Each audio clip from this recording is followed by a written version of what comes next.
my friends, welcome to the Vitruvian Live. Today is Friday, June 14th, but also Saturday, June 15th, or maybe Sunday, June 16th, because I don't know when this episode will go online, because this is what's happening. So now, when this is I'm recording this, it is Friday.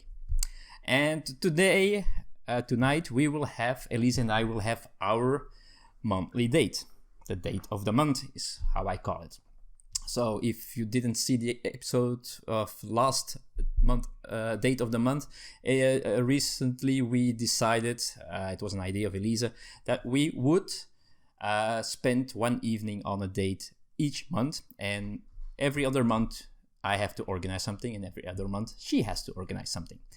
Tonight, it's her turn to do something, to organize something.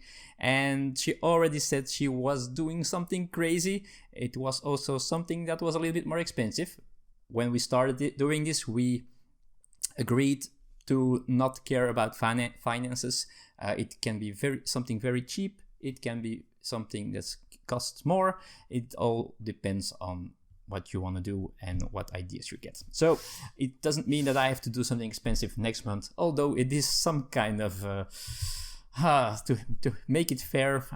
It's like I should do something expensive once. We'll see, but I don't have any idea for next month yet. So anyway, tonight she has given me some clues, and they were very, very vague. I had to be skillful, and I had to stand good. I don't know how you say it in English, but I had to be solid on my feet. Now, I have no clue. It's going to be something real. We're going to do something. I'm pretty sure about that. Last time she also said I had to be dexterous, and then we just went to a Japanese place to eat sushi, and I had to be dexterous with my fingers because of the chopsticks. Now, this time, it's a very vague hint, and that's why this episode will go on later. I think I figured it out, because Elisa gave me a clue, and I think without knowing that she did. A few days ago, we were watching one of our favorite shows at this moment, a series, The Rookie. We were watching, and there was a gunfight or something in the series, and suddenly, out of the blue, she asks, because she knows that it is on my bucket list, she asked me, if you were to shoot a gun, what type of gun would you like to shoot with? I didn't look deeper into it, and I just answered something like they are using. I don't know anything about guns, so I have no clue what type of gun I would love to shoot with, because I don't know the difference between the one and another. But this morning, the day that is going to happen, our date, I realized I think that question is not a coincidence and not just out of the blue. I think she is taking me to a shooting range to, let me shoot a gun or two, which I found very exciting. So why is it on my bucket list? That's the question. That's question number one. I don't know. It's just because it exists, right? Guns exist. And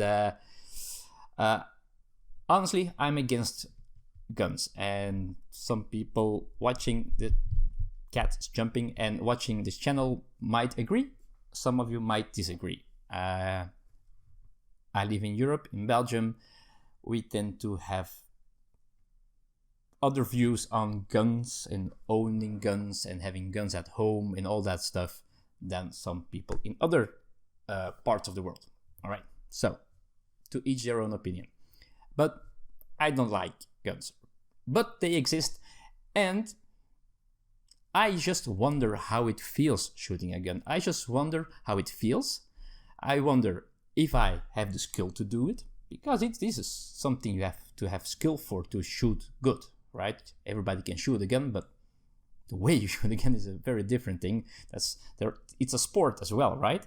So I'm looking also in perspective as a sport, not as firing a deadly weapon.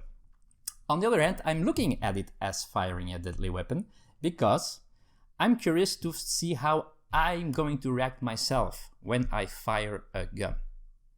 Now, I'm not shooting at a real person. I'm probably shooting at one of those paper targets. I don't know. I have no clue. Might even be a complete different thing we're going to do this evening. That's all besides the question. But if I would shoot a gun, I'm curious how I would react. Will I feel empowered? Will I feel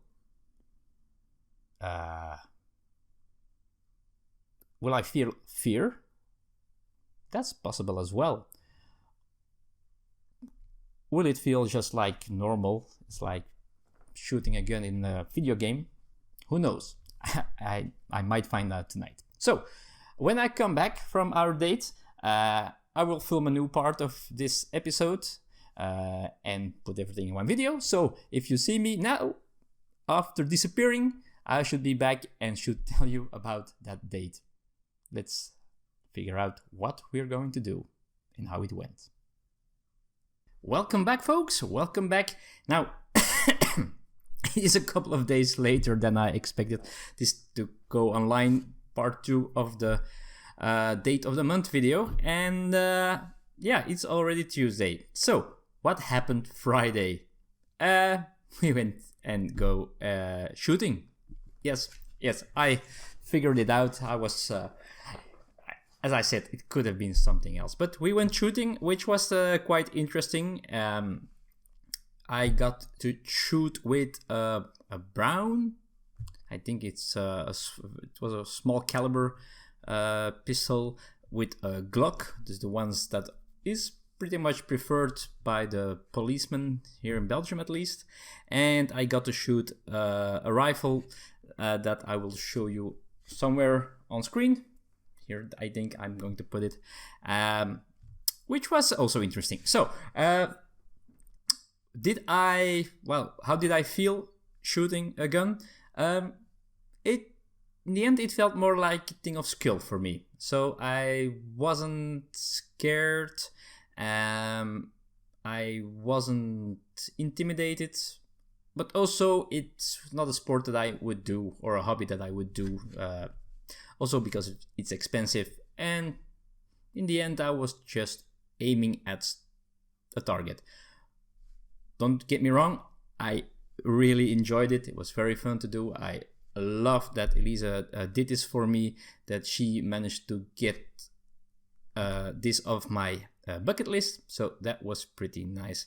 So in the end, it felt like a skill for me, something for showing skill. It didn't feel empowering. Yes, it brought some fantasy of being in a police series and stuff like that, but in the end it just felt like some shooting, well, a little bit different than shooting at a festival or a fair, but still a thing of skill. How did I do? Well, I'm going to, because I forgot it, I'm going to take the targets out of the car because they're still in there, and I will show you how I did. Alright, here I am again. Sorry about my red face. It is absolutely hot today, and tomorrow it will be raining again, but it's strange weather. Today is very hot here in Belgium. Now, this is how I did. Let me see if I can show you. Let's zoom in. So, in the end, not too shabby. The pistols went very well. The rifle, so when I was shooting the pistols, I realized, so I'm right-handed, I realized that my dominant eye is my left eye. So I was aiming with my left eye, even though I'm shooting right-handed. For the rifle, I had to, if I put it in the way right-handed people do, if I used it like that, I had to aim with my right eye. And the guy from the shooting range said I was shooting all the way to the right and I was missing the target. I shot 10 bullets, not hitting the paper at all. So I changed to my left hand and aimed with my left eye, which went better, and some of them got into the black circle in the middle. Elisa did did very well as well. She didn't shoot the rifle, so she had less stuff in here, but she did pretty well as well. And in the end, we had a great time. That's one thing less on my bucket list. So, just to end this video, what have you ever shot a gun? How did you feel about that? Maybe you're a gun owner. Let me know what kind of gun you own and why do you own a gun? That's also an interesting question. And yeah, that's about it. Maybe also I'll talk about bucket list later in another video. Next time I'll probably talk about, I think, about my day at Zomerspel, which is a convention I went to on Saturday, but I still had to finish this episode first. So that might be something for tomorrow. Thank you for watching. I'm going to change clothes now and see you soon, guys. Thanks and bye-bye.